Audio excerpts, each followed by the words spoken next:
Shalom, selamat siang Ibu. Perkenalkan nama saya Gia Borotoding kelas 17E. Saya tanggal 18 November 2022 saya ingin mempresentasikan jawaban dari UTS konsep dasar IPS SD. Soal yang pertama, kemukakan pemahaman saudara tentang ilmu pengetahuan sosial atau IPS. Menurut saya atau hal yang saya pelajari, IPS merupakan bidang studi yang mempelajari, menelaah, menganalisis gejala dan masalah di masyarakat dengan berbagai aspek kehidupan. Soal yang kedua, menurut saudara, adakah perbedaan IPS dengan ilmu-ilmu sosial? Coba kemukakan di mana letak perbedaannya, di mana letak keterkaitannya. Menurut saya sendiri, IPS dengan ilmu sosial memiliki perbedaan dan juga keterkaitan. Nah, perbedaan itu dari aspek pengertian dan juga di bagian ruang lingkup keterkaitan. Pengertian IPS adalah ilmu-ilmu sosial yang dipadukan dan disederhanakan untuk kepentingan pedagogis anak. Sedangkan ilmu sosial adalah bidang ilmu yang berkenaan dengan manusia dalam konteks sosialnya dan bisa dikatakan ilmu yang mempelajari tentang manusia sebagai anggota masyarakat. Nah, itu adalah perbedaan IPS dan ilmu sosial. Nah, keterkaitan dari ilmu IPS, ilmu sosial dan IPS yaitu ruang lingkup. Ruang lingkup IPS adalah hal-hal yang berkenaan dengan manusia dan kehidupannya, meliputi semua aspek kehidupan manusia sebagai anggota masyarakat. Sedangkan ruang lingkup ilmu sosial adalah hal-hal yang berkenaan dengan manusia dan kehidupannya melalui semua aspek yang kehidupan manusia sebagai anggota masyarakat. Itu merupakan keterkaitannya.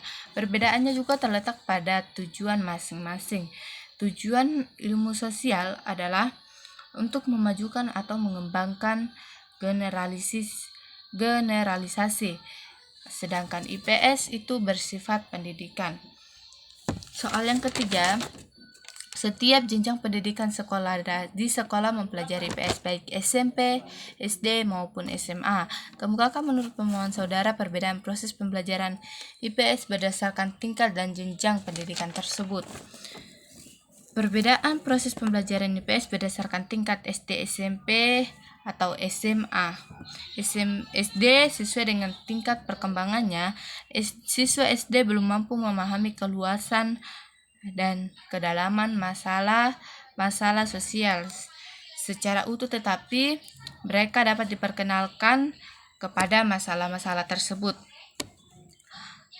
Sedangkan SMP pada jenjang SMP atau SMTS mempelajari IPS memuat materi tentang geografi, ekonomi, sejarah, dan juga sosiologi. Peserta didik diarahkan untuk dapat menjadi warga negara Indonesia yang demokrasi, dan menjadi orang yang bertanggung jawab. Yang ketiga yaitu SMA, karakteristik mempelajari IPS bersifat dinamis, artinya selalu berubah sesuai dengan tingkat perkembangan masyarakat. Perubahan dalam aspek materi, pendekatannya, bahkan tujuan sesuai dengan tingkat perkembangan masyarakat. Soal yang keempat, setiap ilmu sosial memiliki konsep dasar yang saling terkait dan dijadikan sebagai sumber bahan perkembangan materi IPS. Kemukakan minimal 3 konsep dasar ilmu-ilmu sosial dan keterkaitannya dengan konsep dasar ilmu sosial lainnya. Yang pertama, ilmu antropologi atau kebudayaan, atau yang kedua konsep dasar ilmu sejarah atau masa lalu.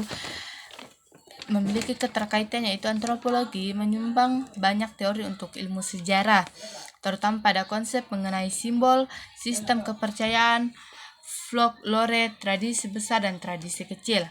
Yang kedua, konsep dasar ilmu antropologi kebudayaan, konsep dasar ilmu geografi atau lokasi. Memiliki keterkaitan yaitu antropologi adalah salah satunya ilmu yang mampu mempelajari masalah aneka warna makhluk manusia itu, maka ilmu geografi sangat diperlukan. Ilmu geografi sangat memerlukan ilmu antropologi. Yang ketiga, konsep dasar ilmu sejarah atau masa lalu. Konsep dasar ilmu geografi atau lokasi memiliki keterkaitan, yaitu sejarah memiliki keterkaitan dengan ilmu geografi karena peristiwa sejarah terjadi di latar belakangnya karena kondisi wilayah.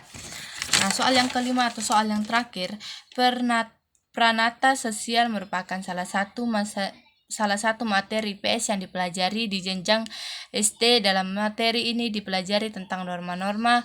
A. Sebutkan dan jelaskan 4 norma yang Anda ketahui. B. Berikan masing-masing contoh pelanggaran norma-norma tersebut yang terjadi di lingkungan sekitar atau daerah saudara yang dapat menjadi bahan pembelajaran di SD. C. Kemukakan sanksi yang dikenakan atas pelanggaran norma-norma tersebut.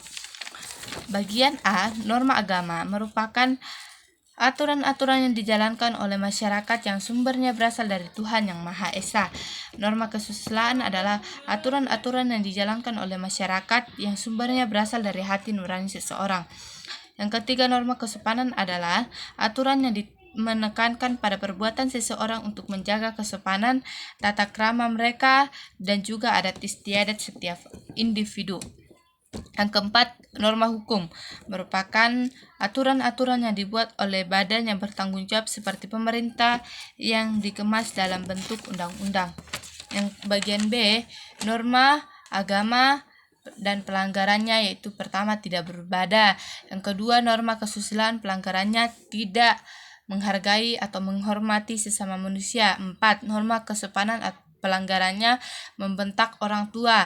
Norma hukum, pelanggarannya yaitu mencuri. Nah, sanksi yang dikenakan kepada setiap pelanggaran norma-norma itu bagian C. Yang pertama, norma agama, sanksinya berdosa atau hukuman yang harus dijalankan di akhirat nanti. Yang kedua, norma kesusilaan atau sanksinya perasaan bersalah dan penyesalan. Yang ketiga, norma kesopanan, sanksinya dikucilkan atau diasingkan. Yang keempat, norma hukum, sanksinya penjara atau denda. Itu saja jawaban yang bisa saya sampaikan. Kurang lebihnya mohon dimaafkan. Sekian dan terima kasih. Selamat siang, Ibu.